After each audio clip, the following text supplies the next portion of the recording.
Assalamualaikum warahmatullahi wabarakatuh dan selamat sejahtera. Bertemu lagi kita. Jika anda rasa video ini menarik dan bermanfaat, tekan butang like, share dan komen. Dan jangan lupa untuk subscribe.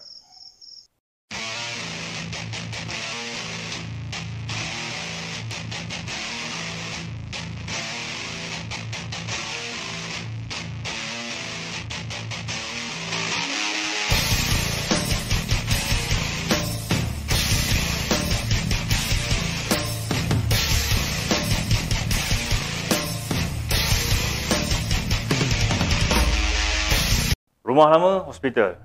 Rumah lama, hospital. Bukanlah kombinasi yang cantik. Siapa suka rumah lama? Dengan reka bentuknya yang ketinggalan zaman dan menakutkan. Siapa pula suka akan hospital yang rata-rata manusia tidak gemar akan penyakit dan kematian. Apatah lagi bauan ubat yang menusuk hidung. Cerita yang ingin saya kongsikan ini merupakan pengalaman saya dan rakan-rakan semasa kami menjadi pelatih yang menjalani praktikal ataupun penempatan klinikal di sebuah hospital di utara Perak. Kami perlu menjalani latihan klinikal selama sebulan di hospital terbabit. Kami ditempatkan di sebuah quarters berupa sebuah rumah berkembar. Rupa dia macam banglo sebuah, tapi sebenarnya semi-D.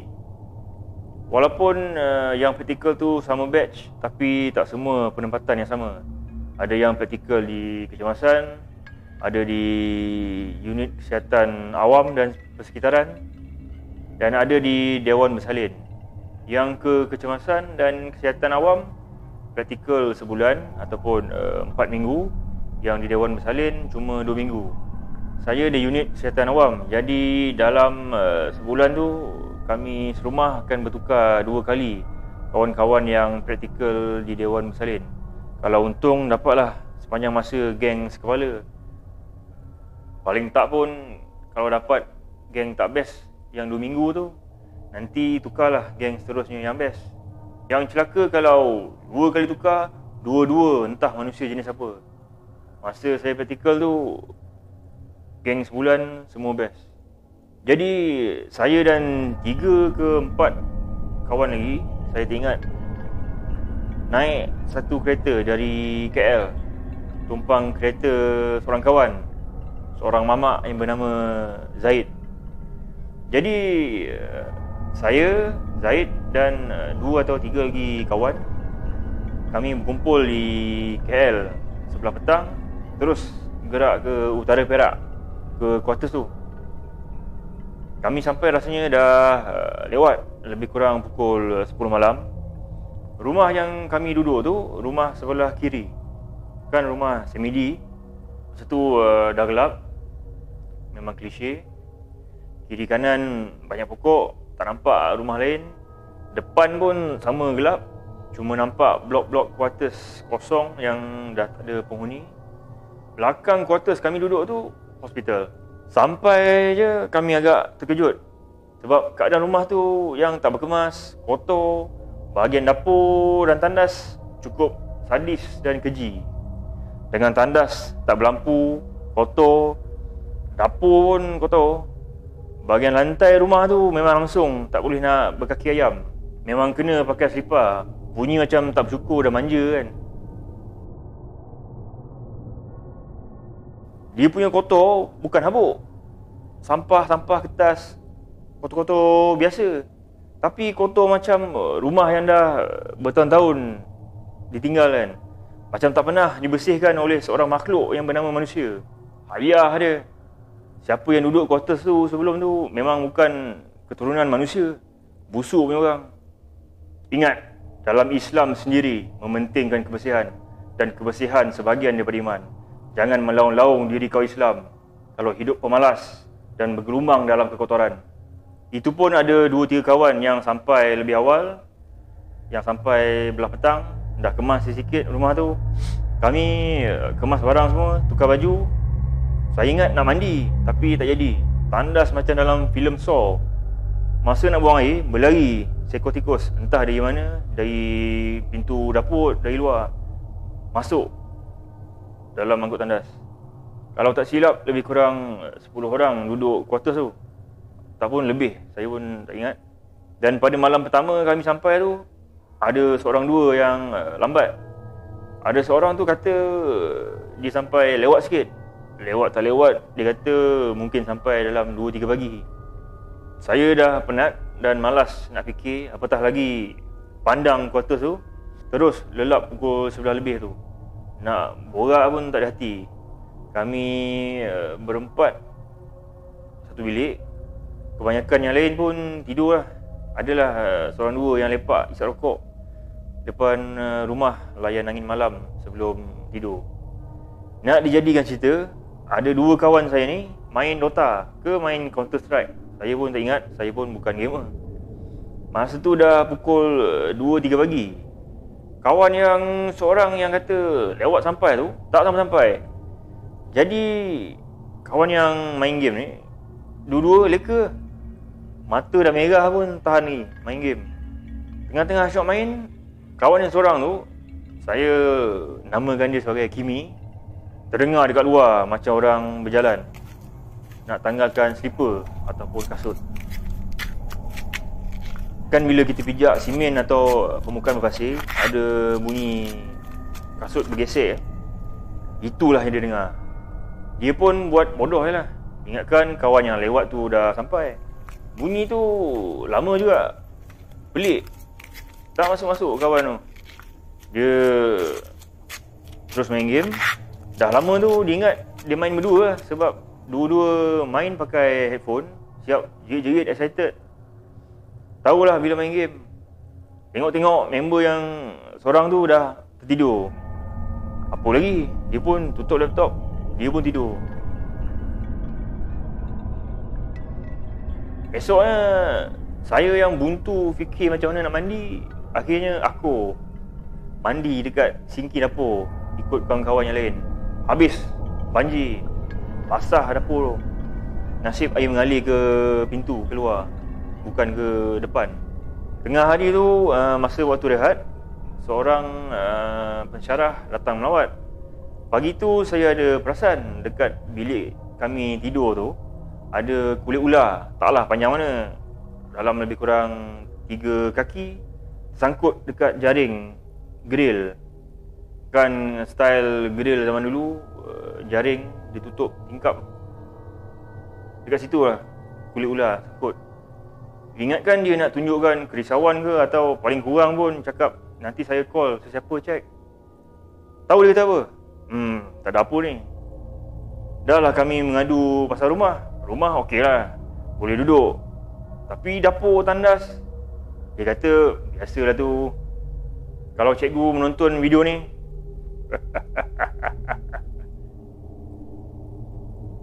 Semoga tak ada ular.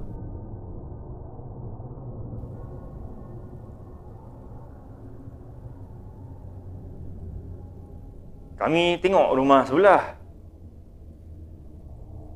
jauh lebih baik keadaannya.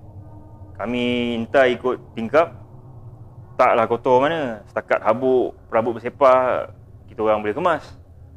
Otak jahat kami mula ligat membuat perancangan. Jadi pada petang tu, lepas habis praktikal, kami angkut barang-barang kami pindah ke rumah sebelah. Kami kemas, susun perabot, loker, meja, katil semua. Saya berempat satu bilik, bilik yang sama macam rumah sebelah malam tadi. Bilik utama, kami muatkan 4 katil. Saya, Zaid, seorang kawan saya yang kami panggil Datuk, dan satu kasih kosong yang kami reserve untuk Kamarul. Dia jarang tidur situ sebab kampung dia di Penang. Sekali-sekala je dia balik. Saya tidur dekat katil Kamarul sebab kedudukan dia lagi best. Lagi satu, saya suka selimut dengan cadar dia. Entah macam mana, ada seorang dua lagi kadang-kadang tidur dalam bilik tu. Yalah, siapa suka tidur dekat ruang tamu. Bilik sebelah pun kecil sikit, muat 3 katil, Mula-mula semua elok tidur atas katil. Tak lama lepas tu 2-3 tilam kami letak atas lantai. 3-4 orang tidur atas tilam tu. Lagi best. Tidur betul-betul bawah kipas. Walaupun rumah tu besar dan selesa, ada sikit masalah. Tandas dia jauh sikit ke belakang. Tandas dia macam lain sikit daripada rumah keji, rumah asal kami di sebelah tu. Kalau rumah sebelah, dari dapur tu terus masuk pintu bilik air, tempat mandi dan mangkuk tandas duduk. Rumah yang ni macam dah diubah suai sikit bilik air dia. Bilik air dia besar sikit. Siap ada tempat mandi berkolah. Bersambung dengan satu lagi ruang berpintu, tandas. Jadi kalau tak kisah, kalau nak cepat ke, takut seorang ke, 2 orang boleh masuk. Satu dalam tandas, satu dekat kolah. Jadi disebabkan itulah agak malas nak ke tandas malam-malam buta. Bilik air dia macam bilik air kampung sebab tak ada ceiling. Walaupun bukan atap zinc, dia atap genting. Nampak atap tu dan kayu-kayu alang bumbung. Bila dah seorang diri dalam tu, malam pula mulalah kepala ni fikir bukan. Ada satu malam tu, masa tu kami tidur atas tilam dekat lantai dah. Saya dengar orang basuh pinggan dengan sudu garpu dekat dapur. Tak tahulah pukul berapa. Saya baru lelap. Saya jaga tengah malam tu. Mula-mula biasalah orang basuh dekat dapur makan. Apalah ni kan, student tengah malam lapar. Apa lagi, masak Maggi kan. Tapi apa yang menjadi masalahnya pada malam tu, saya teringat dan tersedar. Pada masa tu, yang dalam quarters tu, yang ada mangkuk, sudu garpu semua, saya seorang lah. Yang lain tak ada. Dan barang-barang tu semua ada dalam loker di depan muka saya. Sebabkan dah mengantuk, anggap sajalah ada kawan lain yang bawa. Pada satu malam yang lain pula, kawan saya yang kita orang panggil Datuk tu, dia tak tidur dekat tilam, dekat lantai. Dia tidur dekat katil dia. Jadi malam tu pukul 3-4 pagi, dia terjaga sebab kena tepuk dekat belakang. Dia tidur menghadap dinding, membelakangkan kawan-kawan lain, termasuk saya yang tidur dekat bawah. Dia mati-mati ingat Zaid yang panggil dia. Entah apa dia nak, pokok ke apa. Dia pun toleh lah ke bawah, ke lantai. Elok je si mamak tu tengah berdengkur. Nak buat apa lagi? Sambunglah tidur. Berbalik kepada tandas bilik air, ada kawan-kawan cerita kurang selesa bila guna tandas tu. Rasa ada orang perhati. Bila tengah mencangkung tu, rasa ada orang tiup jari belakang dekat telinga. Mungkin juga angin. Kan atas tu tenganga, tak ada siling. Saya sendiri pun ada juga rasa diperhati. Tapi masa menyangkung tu, cuak lah. Janganlah tiba-tiba ada benda tiup belakang ke apa.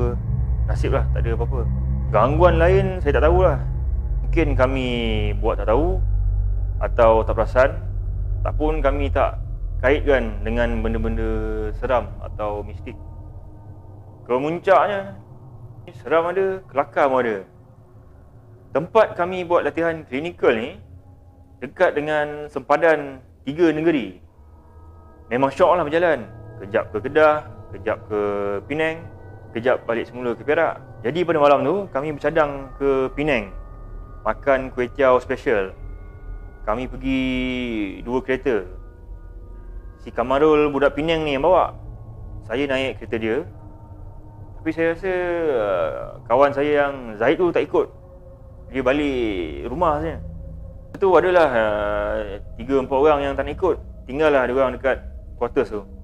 Mula-mula kami ke Kepala Batas, tutup. Lepas tu ke Sungai Dua, nasib buka. Saya makan kuih tiaw special yang ada telur dengan udang besar 4-5 ekor tu. Puas hati. Jadi dah puas makan, Kamarul ni pun bawa lah pusing-pusing sekejap. Tapi taklah sampai ke pulau sebab dah pukul 11. Masing-masing dah mengantuk, penat. Dalam perjalanan balik, tiba-tiba saya pun teringat siapa, Datuk ke siapa ke, terbaca dekat FB luahan salah seorang kawan kami yang tak nak ikut keluar makan tu, Acap. Saya tak ingat apa ayat dia, tapi dia luah pasal main game tak tenang, kena kacau benda-benda pelik. Lebih kurang macam tu lah. Saya tak pasti sama ada Datuk call dia tanya atau dia yang call. Kami semua terkejut lah nak tahu apa cerita semua. Dia pun cerita lah, dia dengar bunyi dekat pintu belakang. Bilik dia tu, bilik kedua, sebelah bilik utama, bilik yang saya tidur tu, dekat dengan sebelah pintu dapur. Dia dengar macam ada orang nak pecah masuk. Pintu tu bergrill.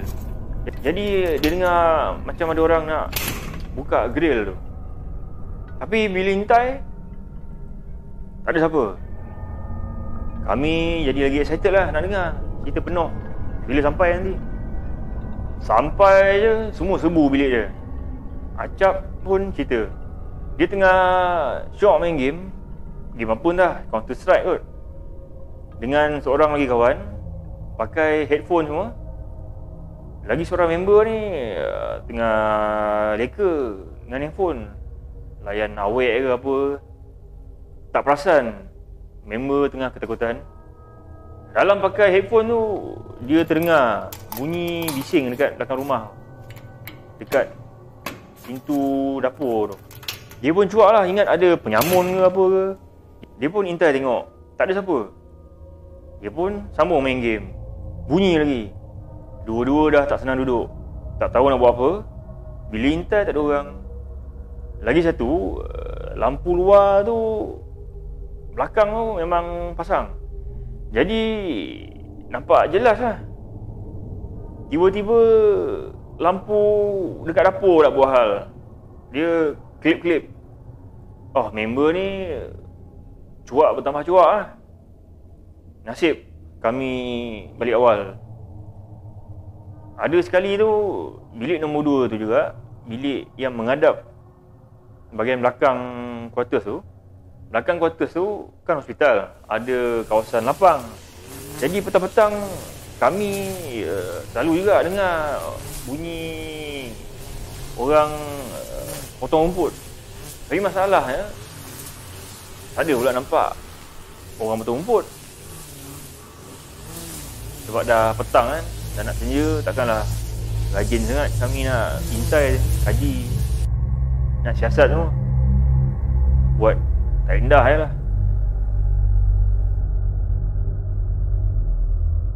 Itu pengalaman di quarters di sebuah hospital di utara Perak.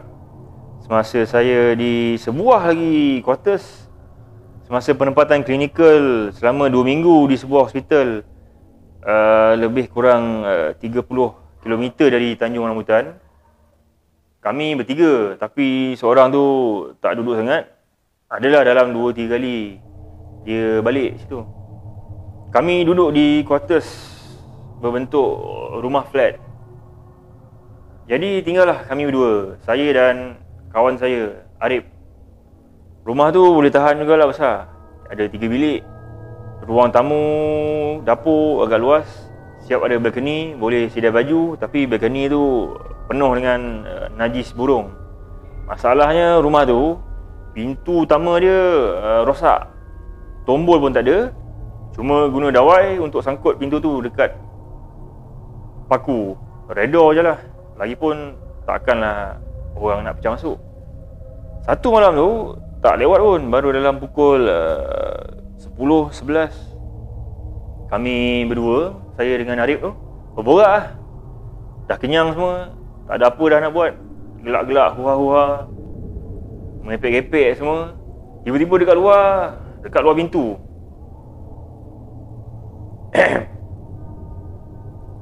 suara parau lelaki mana berdehem. Pelik. Sebab saya tak dengar pun orang masuk. Bunyi tapak pun tak ada. Saya pandang Arif. Arif pandang saya. Ingat saya je yang dengar. Dua-dua terus senyap. Kebil-kebil. Terus tarik selimut. Tidur lah apa lagi. Tiba-tiba saya teringat cerita masa dekat UiTM dulu. Ada orang tegur dekat tingkap bilik masa budak-budak seronok berborak. Benda yang lebih kurang sama lah agak. Itu saja perkongsian saya kali ini. Terima kasih kerana sudi mendengar. Jangan lupa like, komen, share dan subscribe jika belum berbuat demikian. Assalamualaikum dan selamat sejahtera.